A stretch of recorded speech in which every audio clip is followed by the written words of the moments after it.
14, led by Jimmy Butler, who dropped his third 40-point game of the playoffs. Boston came roaring back, though, in Game 2, leading by 25 at the break and winning by that same margin.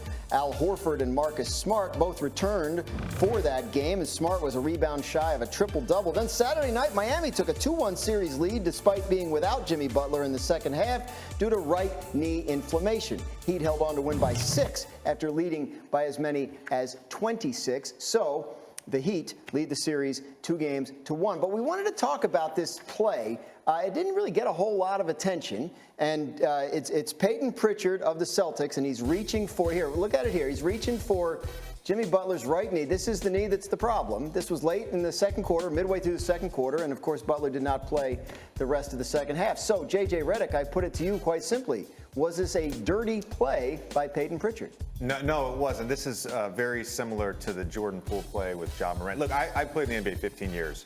I never knew of a single player that would attack another player trying to injure him or going after a guy who had a lingering injury on a certain body spot. I've never heard of that before. Secondly, it's Payton Pritchard, and he grabs his quad. He doesn't grab his knee, he grabs his quad. All right. So there's a big difference. This was not a dirty play. This is simply Payton Pritchard fell down. He's preventing Jimmy Butler from getting downhill, knocks him down. There's nothing to it. I thought the same thing as I did for the Jordan Poole play. In the NBA, there's a lot of scrambling. Dudes are falling over. There's a lot of reaching. Accidents happen. I don't think there's any dirty intent here. And remember, Jimmy Butler missed a game against the Hawks with right knee inflammation in the first round. This is not a new thing. This is an ongoing thing that's been flaring up now and then. And from what I understand, there is no belief that this had anything to do with him not playing the second half. So, but what is Pritchard doing there? Like, what is he? I mean, he's reaching for something. Yeah, he's trying to look. He fell down on that little pistol action, and he's just basically trying to prevent a basket. I mean, Kirk Heinrich once crossed me over at the top of the key at the end of the third quarter, and I fell down. And I did the same thing. I just grabbed his quad before he could get a shot up. So you're trying to commit a foul. There you go. Basically, trying to commit a foul and get the guy to the line instead of an easy layup. Bad stuff happens when players fall down. People fall down and people get hurt and people roll around. It's bad. Yeah, it's an issue. They should stop falling down if they can. Listen, on the Boston side, look, they're down 2-1. Tatum had a rough game in Game 3. He has been their star. What do you think happened with him in that game? Well, first of all, I think Kyle Lowry coming back was a massive help to the Heat's defense, almost as much as it was to their offense. Suddenly they could switch almost everything, and there wasn't a weak spot for Boston to pick at, which has been Boston's go-to offense against every team they face in the playoffs. Find the weakest guy, get Tatum matched up. It was harder for them to do that with Kyle Lowry. The Heat's defense, you just got to give them a lot of credit. I saw a lot of stuff. Oh, the Celtics just threw away all these turnovers. Oh, what bad luck for them. Some of the turnovers were bad. Some of the turnovers were the Heat taking the ball. Well, since when did we not give a team credit for saying, oh, the ball's there, I'm taking it, and we're going the other way? It was great defense. Oladipo did that a few times. Yeah. Just straight slide feet, pickpocket.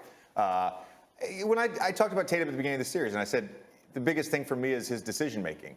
And when he is making quick decisions and being decisive with his passing or his shooting, he's a different player than when he is methodical and he just tries to hunt matchups over and over again. And to your point, when you have 5 defenders out there that are staring at you time and time again, it's really difficult to line a guy up. But across the board for the Celtics, it comes down to decision making. Their passing was terrible in Game 3. They were throwing the ball all over the place. How many possessions ended up with them picking the ball up, turning around, and trying some desperation heave just to get the play going again?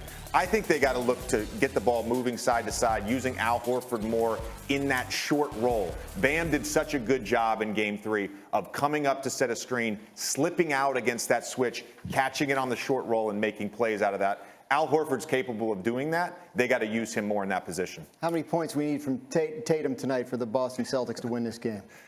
He's got to be a star. Like we've talked about him all playoff series. He is a top 10 player in the NBA. He's a two-way player that does things on both sides of the ball at a very high level. It doesn't matter if it's 30, 25. He just has to play like a star. He did not play like a star in Game 3. Real quick, what do you need to see from Tatum? Same thing, 25-30, good decision-making, good shooting, efficient shot-making.